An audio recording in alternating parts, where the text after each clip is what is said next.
우리 하나님의 말씀 욥기입니다. 욥기 19장 구약성경 779면이 되겠습니다.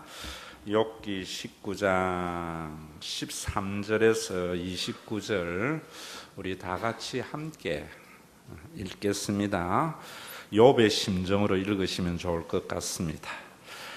나의 형제들이 나를 멀리 떠나게 하시니 나를 아는 모든 사람이 내게 낯선 사람이 되었구나. 내 친척은 나를 버렸으며 가까운 친지들은 나를 잊었구나. 내 집에 머물러 사는 자와 내 여종들은 나를 낯선 사람으로 여기니 내가 그들 앞에서 타국 사람이 되었구나. 내가 내 종을 불러도 대답하지 아니하니 내 입으로 그에게 간청하여야 하겠구나. 내 아내도 내 숨결을 싫어하며 내 허리의 자식들도 나를 가련하게 여기는구나. 어린아이들까지도 나를 업신여기고 내가 일어나면 나를 조롱하는구나. 나의 가까운 친구들이 나를 미워하며 내가 사랑하는 사람들이 돌이켜 나의 원수가 되었구나. 내 피부와 살이 뼈에 붙었고 남은 것은 겨우 잇몸뿐이로구나. 나의 친구야, 너희는 나를 불쌍히 여겨다오. 나를 불쌍히 여겨다오. 하나님의 손이 나를 치셨구나.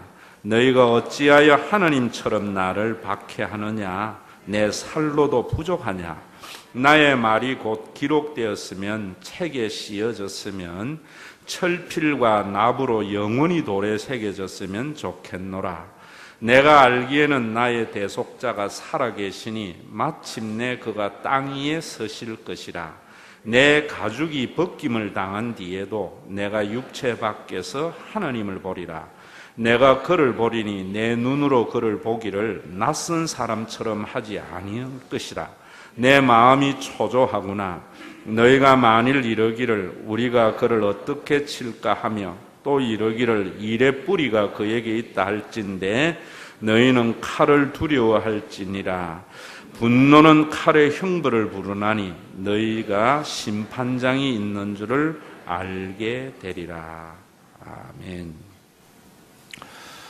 여러분들이 오늘 이 본문 갈라디아서를 쭉 하다가 욥기로 왔는데 새벽 기도는 안 나와더라도 매일 성경을 가지고 하나님과의 매일 만남이 있는 분들은 금요일 날 말씀이구나 하는 것을 여러분들이 인식해야 됩니다. 금요일 날 새벽 기도의 말씀을 유튜브나 홈페이지에 올려놨지만은 제가 다시 또 이것을 가지고 하나님의 말씀을 선포하며 은혜 받으려고 하는 것은 지난주일 참 우리나라에 큰일이 하나 일어났지요. 여러분 재보궐선거 후유증으로 저녁이 있는 삶을 국민에게 주겠다고 20년 한결같이 달려온 한 정객이 은퇴를 선언했어요. 아직 나이가 더 할 만한데 재보궐선거에서 지고 이기고 그게 중요한 게 아니라 그런 중요한 자산을 하나 잃어버리는 것이 참 큰일이라고 저는 생각해요. 여러분 그가 그렇게 은퇴를 할 때에 홀가분한 마음으로 한 것 같지만은 조금 있으면 곧 후회할 거예요. 여러분 언젠간 여러분들에게 한번 이야기한 적이 있네요. 한 교회를 평생 섬긴 목사님이 은퇴를 하고 나니까 지금같이 휴대폰이 아니고 옛날에 따르릉 하는 오는 전화인데요. 잘못 걸려면 얼마나 화가 납니까? 바쁜데. 그런데 그 잘못 걸려온 전화도 반갑더라는 거예요. 그만큼 외로워진다는 거예요. 왜 그런가? 여러분 그래서는 안 되잖아요. 성경은 뭐라고 이야기하는가 하면요. 열심히 일한 자가 그 수고의 분복을 누리게 되는 거예요. 여러분 우리나라가 지금 1000만의 기독교인을 자랑하고 우리같이 열심히 예수 믿는 나라가 없는데 베이비 부모 세대들 얼마나 열심히 일했습니까? 그래서 정말 오늘날 우리 한국이 이렇게 세계에서 하나의 경제 발전의 표본이 될 나라가 됐는데 이분들이 은퇴를 기다리는 것이 아니라 은퇴를 두려워하니까 얼마나 우리가 잘못 가고 있는가 하는 것을 아셔야 됩니다.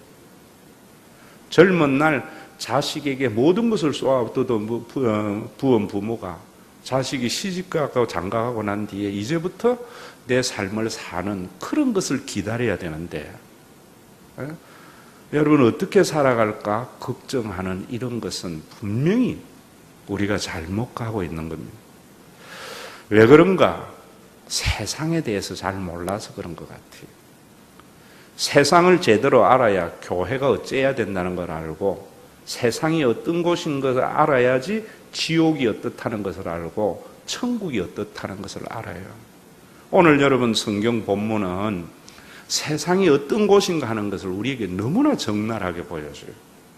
13절에 보면은요, 욥이 나의 형제들이 나를 멀리 떠나게 하시니 나를 아는 모든 사람이 내게 낯선 사람이 되었구나. 욥이 어떤 사람입니까? 세계에서 제일 잘 살았던 사람, 오늘날로 치면 빌 게이츠와 같은 사람입니다. 그것도 남의 눈물 흘려가지고 부자가 된 것이 아니고요, 열심히 일한 결과로 그런 부자가 된 사람입니다. 그래서 그는 의로운 자다 이런다고요. 그래서 그 주변에는 얼마나 많은 가솔과 식솔들이 또 친구들이 들끓었는지 모른다고. 그런데 여러분들이 아는 대로 재산 날라가고 병들고 모든 것이 잃어버렸을 때에 어떤 일이 벌어지는가 하면은요, 자신의 형제들이 자신을 다 떠나가 버리고 나를 아는 모든 사람이 낯선 사람같이 되었다. 아마 연세 드신 분들 또 나름대로 인생을 살아본 분들은 이해할 거예요.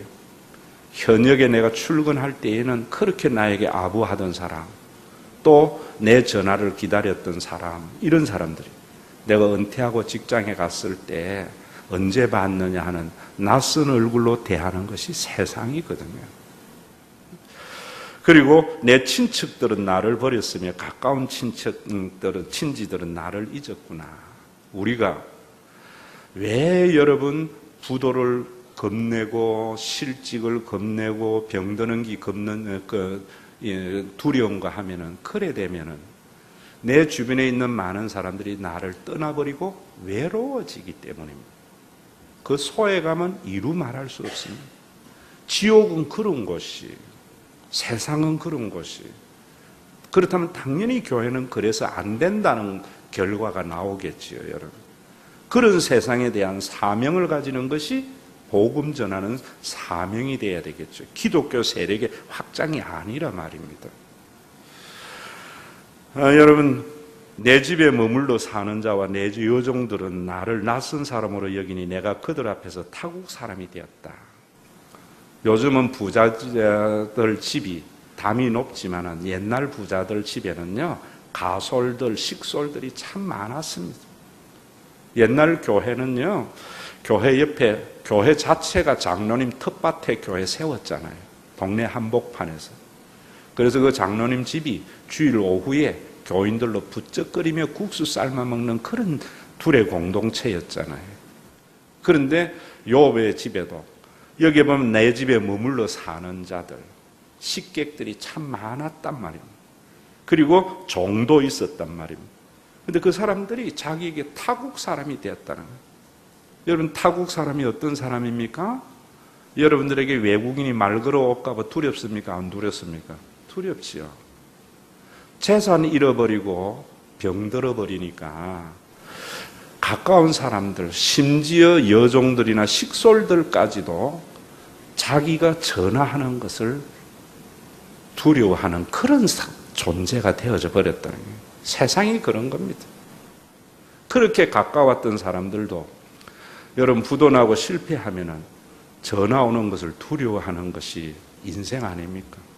저도 신학교 가서 옛날 친구가 운동하고 1m 90이나 되는 이런 정말 맨날 요즘 유행하는 어리를 헤치는 친구인데 전화를 했더니 전화를 아주 타국 사람같이 받더라고요. 그게 세상이에요, 여러분.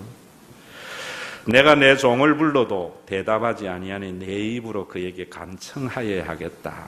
저는 조직사회 대학교회에서 10년 있었는데요. 설립자가 직원들에게 전화를 하면은 전기 감전된 듯이 일어나서 쫓아가요. 힘 있는 사람 전화 그렇게 기다렸는데 욥이 돈 잃어버리니까 자기 종들마저도 불러도 대답이 없고 간청해야 올똥말똥하는 그런 신세가 되어져 버렸다.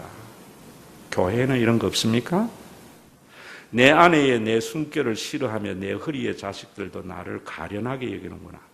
어린아이들까지도 나를 업신여기고 내가 일어나면 나를 조롱하는구나. 아이들까지도 업신여기는 그런 존재가 된 거예요. 나의 가까운 친구들이 나를 미워하며 내가 사랑하는 사람들이 돌이켜 나의 원수가 되었구나. 세상 한복판에 사는 욥의 탄식입니다. 왜 이래 됐는가? 20절부터 잘 나와 있지요. 내 피부와 살이 뼈에 붙었고 남은 것은 겨우 잇몸뿐이로구나. 피골이 상접했다는 거예요. 이빨도 다 빠져서 이제는 음식도 잇몸으로 우걱우걱 먹어야 되는데 그저 연명하는 정도의 상황에 처해니까 모두 다 떠나버리고 외로워지고 정말 위로를 받아야 할 그 순간에 위로자가 없었다는 거예요.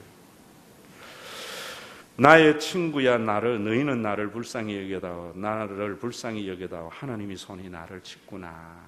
얼마나 여러분 애탔으면은 옛날에 친구들이 욥에게 그저 전화를 기다리고 얼굴 한번 보려고 줄 대려고 그랬던 사람들에게 이제 나 좀 불쌍히 여기도 더 이상 나에게 그런 소리 하지 마. 이런 처지에 있었다고요. 여러분 이런 처지가 욥의 시대만이 아니라 이 시대에 우리 대한민국에도 존재하고요. 교회도 존재해요. 여러분 그래서 우리가 지금 OECD 잘 사는 나라라고 하면서도 자살률이 제일 높은 거예요. 저는 욥이 이런 상황 속에서 자살을 안 하는 것이 무언가 힘이 있었다 이 말이에요. 지금 교회가 그걸 아셔야 돼요. 교인들 중에 얼마나 많은 자살하는 사람들이 있습니다. 자살하면 지옥 간다고요? 지옥보다 지금이 더 큰 지옥이기 때문에 자살을 하는 것을 왜 몰라요?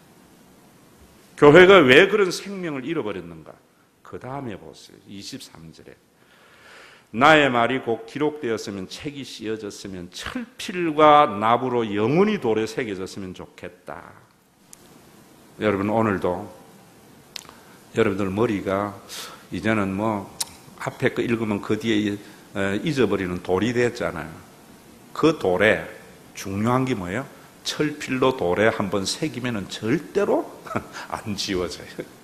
욥이 지금 철필로 영원히 돌에 새겨졌으면 좋겠다 라고 하는 내용이 뭐냐면은 25절에 보면 내가 알기에는 나의 대속자가 살아계시니 마침내 그가 땅 위에서 쓰실 것이다. 여러분 오늘 여러분들이 이 자리에 최고의 휴가철이 되려면은 교회 와가지고 예수 믿고 뭘 알았어요? 한국 교회는요 예수 믿고 자꾸 기적과 복 받은 것만 이야기를 해요. 그래서 예수 믿으면은 그것만 아는 거야. 그러니까 기적이 안 일어나고 복 안 받으니까 신앙의 이유를 모른다고. 욥은 무엇을 알았는가 하면은 모두 다 떠난 그 순간에 자기에게 대속자가 있고 그가 언젠가는 땅 위에 설 것을 알았다는 거예요. 이것이 욥이 자살하지 않은 이유입니다.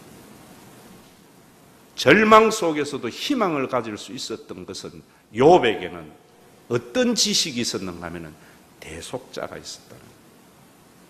우리가 예수님을 믿는 것이 뭡니까? 우리의 대속자 예수를 믿는 거죠. 예수님이 대속의 제사를 지낸 것을 받아들이는 것이 예수 믿는 거잖아요. 거기에서 지금 교회가 멀어져 있으니까 예수를 믿는 사람도 지옥보다는 이 지상이 지옥보다는 낫겠다 싶어가지고 자살하는 거예요. 왜? 대속자 예수가 있음을 모르기 때문에. 오늘도 여러분 정말 믿었던 남편이 여러분들을 버리고 친구가 버리고 자식마저도 버리고 그렇게 친했던 친구마저도 버릴 때에 무엇을 아셔야 되는가 하면은 친구들이 떠난 그 자리에 찾아오시는 분이 있어요. 그분이 누구면 예수님입니다. 그 예수님을 믿으세요. 대속자라는 말이요, 대신 값을 치루어지고 샀다라는 말이에요. 좀 여러분들에게 확실히 하기 위해서 제가 말씀을 드릴게요. 여러분, 어떤 젊은 여성이 할 수 없어서 돈을 빌려가 사채를 빌려가지고 인신매매에 끌려가서 온갖 짓 다 당하잖아요. 그럴 때에 그 자기가 번 거 가지고 이자도 감당 안 해서 인질범에 잡혀서 성매매하고 앵벌이 할 때에 유일한 희망이 뭡니까?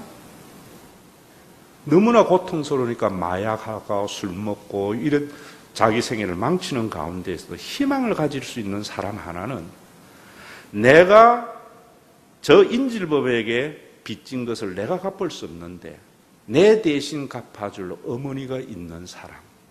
내가 어디 있는가만 알면은 집을 팔고 무엇을 팔더라도 그 인질범에 빚진 것을 갚아주고 나를 이곳에서 구해줄 자가 있는 사람. 희망을 가지는 것이죠. 욥이 그런 희망이었단 말입니다. 자기 힘으로는 이 절망적인 상황에서 도저히 헤어나올 수 없는데 한 가지, 아무런 조건 없이 내가 진 이 빚을 대신 갚아주고 이 구렁텅이에서 나를 건져줄 자가 있다는 것을 알았다는 거예요. 주일날 여러분들이 와서 설교를 듣는, 하나님의 말씀을 듣는 것이 그 사실을 새롭게 하는 거예요. 여러분, 그러면서 뭐라 그래요? 내 가죽이 벗김을 당한 뒤에도 내가 육체 밖에서 하나님을 본다. 내 마음이 초조하다. 그러면서 28절에 보면 또 이렇게 말한다. 너희가 만일 이러기를 우리가 그를 어떻게 칠까 하며 또 이러기를 이래 뿌리가 그에게 있다 할진대. 무슨 말입니까? 세상의 모든 사람들은요, 남에게 책임을 돌리고 탓해요. 교회 생활도 그렇잖아요. 뭔가 좀 잘못되면은 책임 추궁하고 탓하고. 그런데 그런 세상 속에 뭐라고 이야기하는가 하면은 너희가 그러지 마라. 왜? 의로우신 심판장이 있는 것을 좀 알아라. 이런 말. 오늘도 여러분 예수를 믿는 사람, 하나님은 의로운 심판장이에요. 우리는 그것을 믿는 사람입니다. 이런 사람들은 오늘도 두 가지의 삶을 살아요. 하나는 뭐냐면요, 어떤 사람이 나락에 떨어지고 힘들 때에 재판관이 되지 않고 위로자가 돼요. 야고보서에서 말하잖아요. 재판장은 누구만이 한다고요? 하나님만이. 예수님이 중보자가 되시고 대속자가 되신다는 것은 하나님이 재판의 결과입니다. 인간은 재판자가 되면 안 돼요. 왜냐하면 인간은 공정하지 못하기 때문입니다. 그런데 여러분, 오늘날 우리 사회가 어떤 사회예요? 재판관이 너무 많아요. 이번에 선거에도 그렇고 직장생활도 그렇고 전부 재판장만 있어요. 교회도요, 전부 재판관만 있어요. 판단만 해요. 그런데 성경은 뭔가 예수님은 우리에게 위로자이듯이 우리 안에 성령님이 있는 사람은 다른 사람의 잘못과 실수와 나락에 떨어진 사람을 판단하지 않고요, 위로자가 돼요. 욥의 세 친구가 와서 뭡니까? 똑바른 이야기하는 겁니다. 바른 이야기하는 겁니다. 그럴 때 욥이 뭐라는 거예요? 나도 네가 말하는 것은 알고 있다 이러는 거예요. 여러분, 우리 신과 회복 있는 교회 다니면서 바른 말 하는 사람 되지 마세요. 위로자가 되세요. 그거 모르는 사람 아무도 없어요. 인생 좀 살면은. 세상은 판단해서 이심의 현상이 있는 것이, 위로받아야 할 그 자리에 위로가 아니라 판단을 받기 때문에 힘든 겁니다. 세상은 모든 사람의 가치를 얼마나 필요하냐 필요하지 않느냐를 가지고 평가하기 때문에 우리가 인생살이에 등이 굳고 휘어진다 이 말이에요. 그런 세상을 구원하러 주님이 오셔서 뭐 하셨는가? 맨날 십자가 들고 십자가만 하면은 여러분 도깨비 방망이 듣듯이 그렇게 믿지 말고요. 십자가는 재판관 행사하는 인간 속에 참된 위로자의 삶을 우리에게 보여주는 거예요. 여러분, 우리 신과 회복 있는 교회에 등록하고 교회에 다니는 사람들은요, 재판관 할 사람 오지 마세요. 위로자가 되세요. 바른 말 하는 사람이 아니라 그 사람을 위로해 줄 수 있는 사람이 될 때에 교회는 세상과 다르다는 말을 하는 거예요. 다르다는 말. 또 이 설교 듣고 난 뒤에 여러분 또 다른 판단자가 되어가지고 왜 교회가 그래야 되느냐 그러지 마세요. 예수님만이 영원히 여러분들의 대속자임을 믿어서 또 다른 판단으로 사람을 정죄하지 않는 사람이 되기를 바랍니다. 의로운 재판관의 심판이 있는 줄 알아라, 이런 말이 뭡니까? 여러분, 세상은요 언제나 얼마나 필요하냐 필요하지 않느냐를 가지고 같이 판단해요. 친구도 그러잖아요. 내가 이 사람 만나면 얼마나 유익이 될까 아닐까? 내가 어느 교회 가야지 나에게 유익이 될까 아닐까? 내가 어디에 줄 서야지 나에게 이익이 될까? 세상입니다. 교회는요 그렇게 하는 것이 아니에요. 우리나라에 지금요 너무나 큰 낭비가 그곳에서 일어나요. 의로우신 재판관을 모르기 때문에 일어나는 거예요. 우리나라에 왜 저녁이 있는 삶이 안 되는가? 의로운 재판관의 판결을 하나님께 믿지 못하기 때문에. 교회는요 수고한 자에게 수고의 정당한 대가가 주어지는 것이 하나님의 나라고 교회여야 됩니다. 우리가 복음을 전해야 하는 이유가 수고의 정당한 대가를 부여할 수 있는 세상을 만들기 위해서 복음을 전해야 돼요. 교회는 그런 것에 샘플이 돼야 돼요. 샘플이. 여러분, 바울이요, 나는 선한 싸움을 싸우고 나의 달려갈 길을 마치고 믿음을 지켰으니 이제후로는 나를 위하여 의의 면류관이 예비되었다고 그랬어요. 자기가 믿음을 지키고 의로운 길을 달려간 것은 자기에게 예비된 면류관. 면류관은 뭡니까?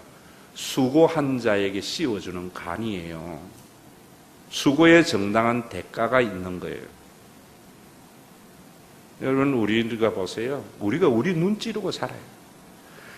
필요한 대로 사귀었다가 필요 없으면은 헌신짝같이 내버리니까 그게 결국 우리 눈 찌르는 거죠. 그래서 나라에 많은 낭비가 일어나요. 무슨 말인지 모르는구나. 예를 들어서 이야기해 드릴게요. 의로운 재판관.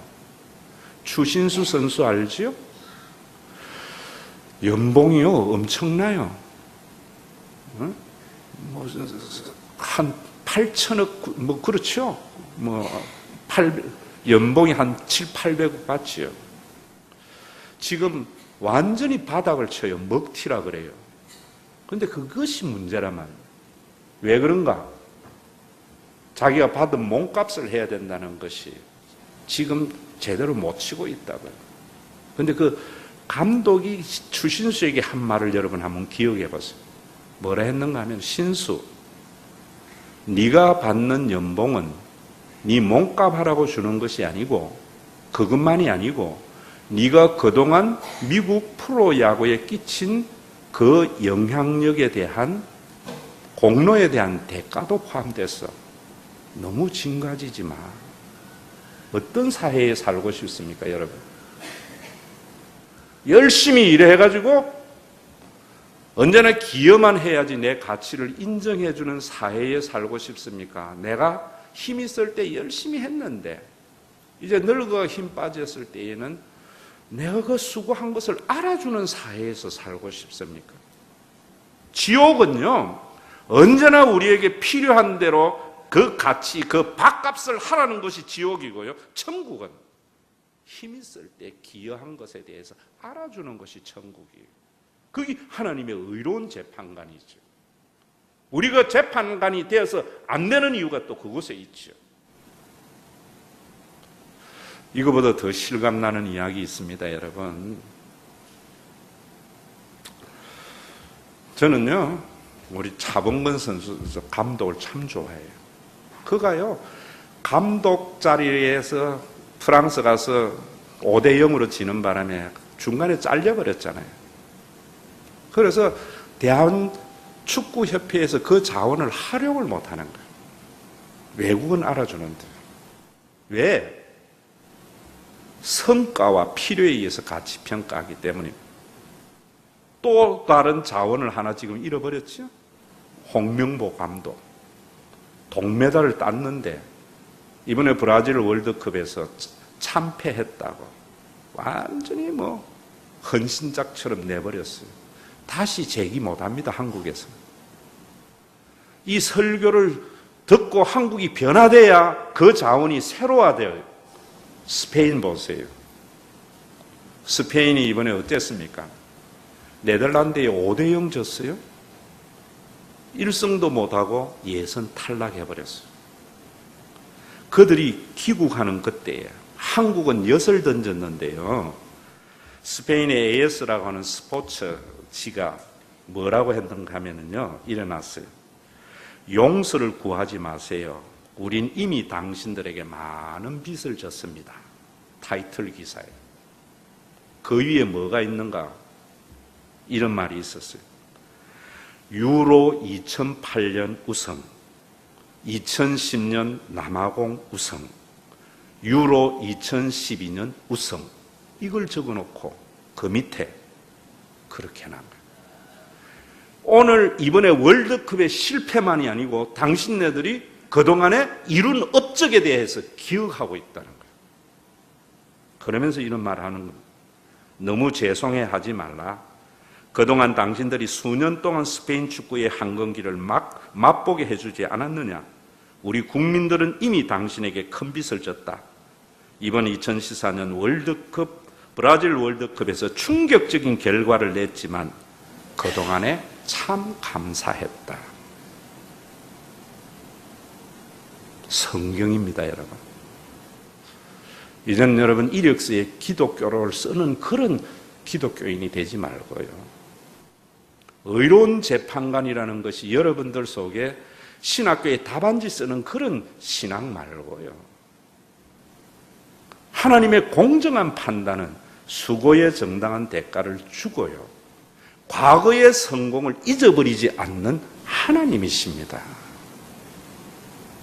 한국교회가 저는 그래야 된다고 봐요. 한국교회가. 세상은요, 열심히 써먹고 힘 빠져버리면 헌신짝같이 버려버려요. 분당의 큰 교회도 제가요, 부교육자들 뭐라는가 하면 새벽 기도 마치고 가서 해가지고 밤 11시까지 신방을 하다가 병들면 그대로 버려버려요. 2년마다 간다는 거예요. 그게 무슨 교회입니까? 여러분들의 가정도 오늘 젊은 우리 부모 세대의 교인들 들으세요. 어릴 때 여러분들이 엄마 눈에 한 번만 안 보여도 엄마 찾았잖아요. 컸다고 엄마 외면하지 마세요. 그게 예수 믿는 사람입니다. 우리 사회요, 20년 동안 열심히 정치를 하고 국민들을 위한 사람이 은퇴할 때에 그 수고를 감사해주는 사람이 있을 때 나라 사랑하는 정치가 안 되겠어요? 저는요, 그분의 은퇴를 보면서 생각나는 애국가가 있었어요. 이 기상과 이 마음으로 충성을 다하여 괴로우나 즐거우나 나라 사랑하세.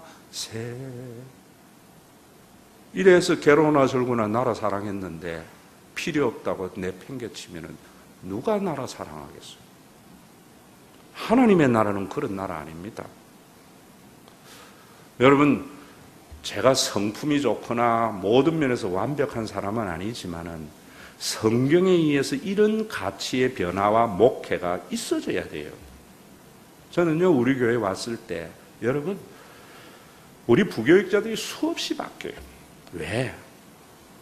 자기에게 크게 만족감을 줄 수 있는 교회의 여력이 안 됐거든요. 과정은 여러분들이 잘 아시리라죠. 그런데 우리 교회에 지금 3년 이상 그래도 있었고 고생한 사람들요, 여러분들에게 재정부는 다 알아요. 나가서 헛소리 하든 뭘 하든요, 저는 그들의 수고의 값을 잊지 아니하고 줬어요. 여전도서도 은퇴를 하면은 20년 수고하면은 담임 목사의 은퇴와 같이 알아줄 수 있는 교회 돼야죠. 여러분, 우리 교회에 그렇다고 사례 안 준 거 아니에요. 정말 저는 못 받더라도 줄 만큼 다 줬어. 왜? 의로운 재판관을 알기 때문에. 어디에 교회를 세워야 되는 것을 알기 때문에. 여러분들도 같이 동참하세요.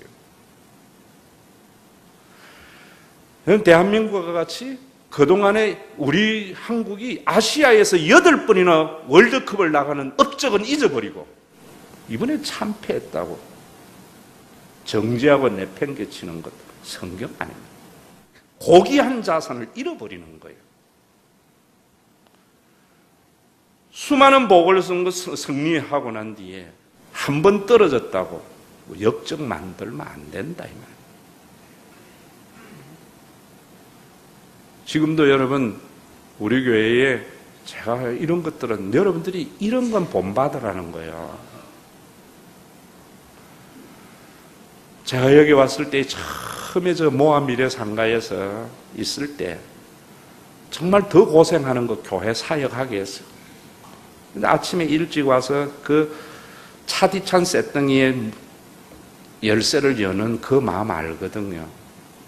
신학교 가서 지금도 지원해요. 졸업할 때까지.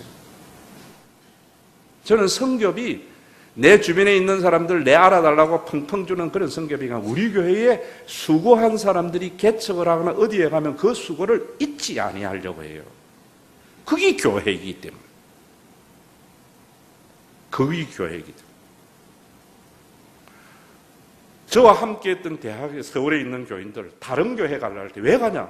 대학교회로 돌아가라. 언젠가는 우리가 섰을 때에 저는 그분들의 수고에 대한 보답을 하려고 해요. 여러분, 어떤 교회를 만들어야 되겠습니까? 욥과 같이 힘 있을 때에는 그렇게 만나보기를 원하고 전화하기를 원하고 기다렸던 사람이 힘 떨어지니까 타국 사람 대하고 낯선 사람 대하듯이, 그러면 교회는 세상과 같아져 버려요. 그래서 세상에 많은 자원을 잃어버리는 겁니다. 우리나라가 아셔야 돼요. 아셔야 돼요. 박지성이는 그렇게 해서 멋진 은퇴 경기를 하고, 박찬호도 하나 홍구장에서 은퇴식 해주는데 왜 손학규는 은퇴식 없어야 됩니까? 온다면 우리 교회에서 예배하면 은퇴 예배하면 드려줄래? 그렇습니다. 여러분, 여러분들이 정치가들이 수고한 것들을 알아줘야 돼요. 살이 사요한 사람들은 여러분들이 알아주지 않아야 되지만 우리 교회 안에서도 마찬가지입니다. 오늘도 여러분, 세상에 부대끼면서 살면서 힘있고 능력이 있을 때에는 그렇게 나를 만나기를 원했던 사람들이 여러분들을 떠나서 이제는 피골이 상접해서 잇몸만 남아있는 분이 있습니까? 세상 보면서 절망해서 좌절하려고 하는 사람이 있습니까? 대속자 예수님이 살아계심을 아시기를 바랍니다. 그 대속자 예수님이 교회 안에 영으로 존재하시고 교회가 그 역할을 해야 됩니다. 교회는 사람을 필요에 의해서 가치 평가하는 것이 아니라 그 사람의 수고의 열매에 아름다운 열매를 맺어갈 수 있도록, 우리 사회가 경제를 살려서 열심히 돈 벌어서 일하자는 것이 아니고 열심히 일한 사람이 은퇴를 기다릴 수 있는 그런 사회가 예수님이 만드신 하나님의 나라예요. 하나님의 나라. 오늘 욥의 탄식, 정말 여러분들 이게 어떻게 욥만의 탄식이겠습니까? 우리 모두의 탄식 아닙니까? 우리 신과 회복이 있는 교회가 대한민국의 10만 교회 가운데 하나의 교회가 아니라 하나님의 말씀대로 단임 목사만이 아니고요, 부교역자와 교인 여러분들까지도 이 교회에서 여러분들이 눈물 흘리며 수고한 봉사가 여러분들에게 정당한 대가로 주어지는 교회가 되어지고, 10번 잘하다가 한 번 못하면은 이짐에 당하는 세상에서 한 번을 잘못했을 때 10번 잘한 것을 알아주는 교회를 통해서 세상을 부끄럽게 할 수 있는 신앙의 동지들이 되기를 주의 이름으로 부탁드립니다. 아버지 하나님, 정말 자신이 노후를 위해서 적금을 하지 않아도 은퇴를 기다리는 나라를 만드는 데에 우리 교회가 빛이 되고 소금이 되게 하여 주시옵소서. 이 드린 예물이 잘못되고 어려웠을 때에도 그것을 걱정하지 않는 삶을 가져다 주는 아름다운 교회의 모습을 세워나가는 데에 도구가 되게 하여 주시옵소서. 예수님의 이름으로 기도드리옵나이다. 아멘. 우리 주 예수 그리스도의 은혜와 하나님 아버지의 사랑하심과 성령님의 감동하심이 나는 선한 싸움을 싸우고 나의 달려갈 길을 마치고 믿음을 지켰으니 이제 후로는 나를 위하여 의의 면류관이 예비되었으므로 주 곧 의로우신 재판관이 그날에 내게 줄 것이며 내게만 아니라 주의 나타나심을 사모하는 모든 자에게니라 라는 신앙의 고백이 우리의 실천적 삶, 실존적 생애가 됨으로 말미암아 이짐의 현상이 있는 세상 속에 정말 위로자가 되는 복된 교회가 되기를 원하는 믿음의 권속들 위해 이제로부터 영원토록 항상 함께 계실지어다.